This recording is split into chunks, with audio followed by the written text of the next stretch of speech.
शहर आई देहाती बहू। हाल ही में रोहन की शादी निर्मला नाम की लड़की से हुई थी। निर्मला गांव की लड़की थी। रोहन के पिता और निर्मला के पिता दोनों बचपन के दोस्त थे। उन्होंने बचपन में ही एक दूसरे से वादा कर लिया था कि दोनों बच्चों के बड़े होते ही उनकी शादी करवा देंगे। इसलिए वादे के अनुसार रोहन के पिता निर्मला को अपनी बहू बनाकर घर ले आते हैं। निर्मला अपने साथ अपनी गाय भी लेकर आ जाती है और उसे घर के आंगन में बांध देती है। अरे ये क्या माँ, भाभी तो गाय भी लेकर आई हैं हमारे घर में। अभी घर में गाय बंधी देखकर आस पड़ोस के लोग तो हमारा मजाक उड़ाएंगे ना। हाँ बेटा, तू ठीक कहती है, लेकिन क्या करूँ मैं। तू तो जानती है तेरे पिता किसी की नहीं सुनते हैं। अरे ये क्या निर्मला, तुम अपने साथ गाय क्यों लेकर आई हो? आपके शहर में पैकेट वाला मिलावटी दूध मिलता है ना, लेकिन मुझे तो रोज ताजा दूध पीने की आदत है। गाय लाकर मैंने ना बहुत अच्छा किया है। अब हम सब रोज ना गाय का ताजा ताजा दूध पियेंगे। अरे ये सब तो ठीक है, लेकिन तुम ध्यान रखना कि तुम्हारी गाय की वजह से आस पड़ोस के लोगों को कोई तकलीफ ना हो। हाँ हाँ, मैं सब देख लूँगी, आप चिंता ना करें। कुछ दिन बीत जाते हैं। फिर एक दिन, चल बहू, आज हमें बाजार से सब्जी खरीदने जाना है। उसके बाद सुनीता निर्मला को बाजार में ले जाती है। सब्जी के महंगे दाम देखकर निर्मला के तो होश उड़ जाते हैं। ये क्या माँ जी, 1000 रुपये की सब्जी, ये तो बहुत ही ज़्यादा है। अब क्या करे बहू, शहर का तो यही हाल है। ना ना ना, मैं इस तरह पैसों की बर्बादी बर्दाश्त नहीं कर सकती। अब से ना हम इस बाजार से सब्जी नहीं खरीदेंगे। हाँ। फिर अगले दिन निर्मला घर के आंगन की मिट्टी खोद कर वहाँ तरह तरह की सब्जियाँ लगा देती है। अरे काव्या, तेरी भाभी तो बहुत अजीब है। उसने तेरे पूरे आंगन को खेत बना कर रख दिया। मेरी समझ में नहीं आता तुम लोग इस लड़की को कहाँ से पकड़ कर लाए हो। अरे सब मेरे पिताजी का किया धरा है। सालों पहले अपने दोस्त से किए वादे के चलते उन्होंने उस गवार को हमारे गले बांध दिया। अरे तेरी भाभी सच में एक नंबर की गंवार है। उसे तो ढंग के कपड़े पहनने तक नहीं आते, ऊपर से उसने तेरे घर को गांव का तबेला बनाकर रख दिया है। उन औरतों की बातें सुनकर काव्या को बहुत बुरा लगता है। फिर वो अपने भाई रोहन से इस बात की शिकायत करने लगती है। रोहन निर्मला को समझाने की बहुत कोशिश करता है, लेकिन निर्मला के आगे उसकी एक नहीं चलती। फिर एक दिन रोहन निर्मला को एक शादी में ले जाता है। सभी मेहमान खाना खाने में व्यस्त थे। उधर रोहन भी अपने दोस्तों से गप्पे लड़ाने लगता है। तभी निर्मला तंदूरी चिकन के स्टॉल से ढेर सारे लेग पीस उठाकर अपने पर्स में डालना शुरू कर देती है। घर जाने के बाद इसे फ्रिज में रख दूंगी और कल सुबह मैं चीज़ सिखाऊंगी। फिर खाना खाने के बाद दोनों पति पत्नी वहाँ से जाने लगते हैं, लेकिन तभी दुल्हन का भाई उन्हें रोक लेता है। अरे ये सब क्या है? मैंने यहाँ खाना खाने के लिए सबको बुलाया था, खाना चोरी करने के लिए नहीं। तुमने पर्स में जो चिकन के लेग पीस छुपा रखे ना, चलो बाहर निकालो उन्हें। दुल्हन का भाई फौरन निर्मला से पर्स छीनकर सारे लेग पीस बाहर निकाल लेता है। मैंने इतना खर्चा करके खाने पीने का इंतजाम किया है और तुम हो कि यहाँ से खाना चोरी करके ले जा रही हो। शर्म आनी चाहिए तुम्हें। वहाँ मौजूद सभी लोग निर्मला को भला बुरा कहने लगते हैं। अपनी बेइज्जती होते देख रोहन दुल्हन के भाई से माफ़ी मांगकर निर्मला को घर ले आता है। निर्मला, आज तुमने सबके सामने मेरी नाक कटवा दी। आखिर तुम्हें चिकन के पीस चुराने की ज़रूरत क्या थी? मुझे माफ़ कर दीजिए रोहन जी।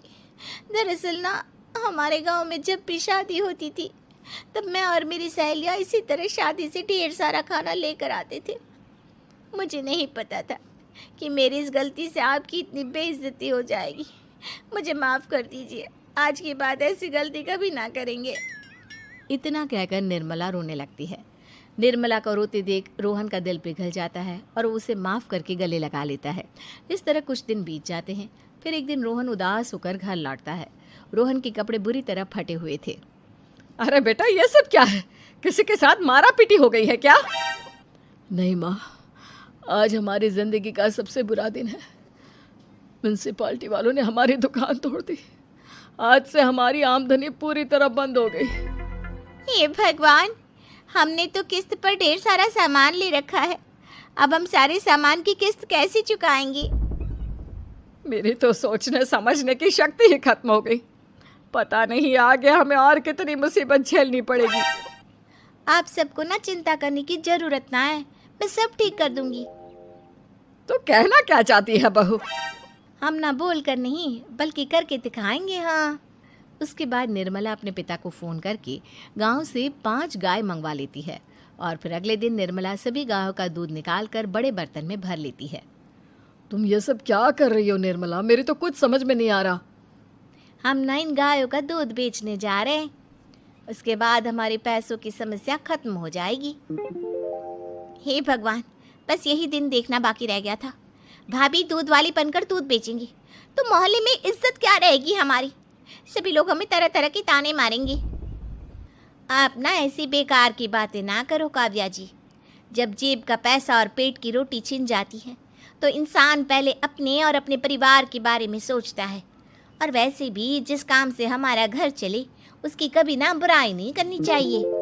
फिर निर्मला दूध के 2 बड़े बर्तन साइकिल के दोनों तरफ लटकाकर मोहल्ले में घूमने लगती है। दूध ले लो, दूध, गाय का ताजा ताजा दूध ले लो, बिना मिलावट का शुद्ध दूध ले लो। चलो चलो आओ भाई, जल्दी ले लो। तभी निर्मला के पास कुछ औरतें आती हैं। अरे तुम तो सुनीता की बहू हो ना? तुम इस तरह सड़क पर दूध क्यों बेच रही हो? निर्मला उन दोनों औरतों को अपने घर के हालातों के बारे में सब बता देती है। देखिए, मैंने ना अभी अभी गाय का ताजा दूध निकाला है। आप सब तो रोज पैकेट का दूध पीती हो, आज गाय का ताजा दूध पी कर देखिए, इसकी ना बात ही कुछ और है। हाँ बहू, मुझे तुम्हारी बात समझ में आ गई। लाओ, मुझे 2 लीटर दूध दे दो।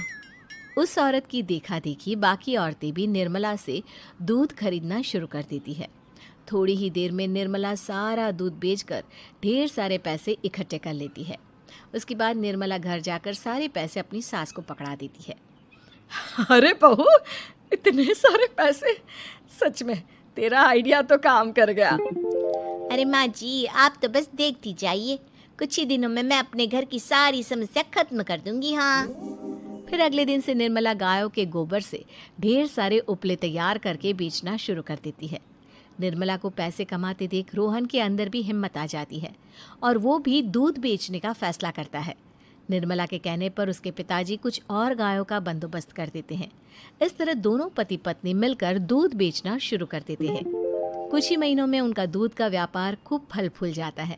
इसके चलते रोहन एक बड़ी दूध की डेयरी भी खोल लेता है।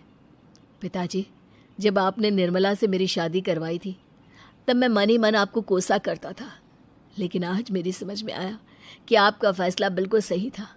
आज अगर निर्मला ना होती तो पता नहीं हमारा क्या हाल होता। हाँ बेटा, तू ठीक कहता है। हमारी बहू ने तो हमें उजड़ने से बचा लिया। भगवान ऐसी बहू सबको दे। इस तरह निर्मला की समझदारी के चलते सब कुछ ठीक हो जाता है और वो सभी हंसी खुशी अपना जीवन जीने लगते हैं।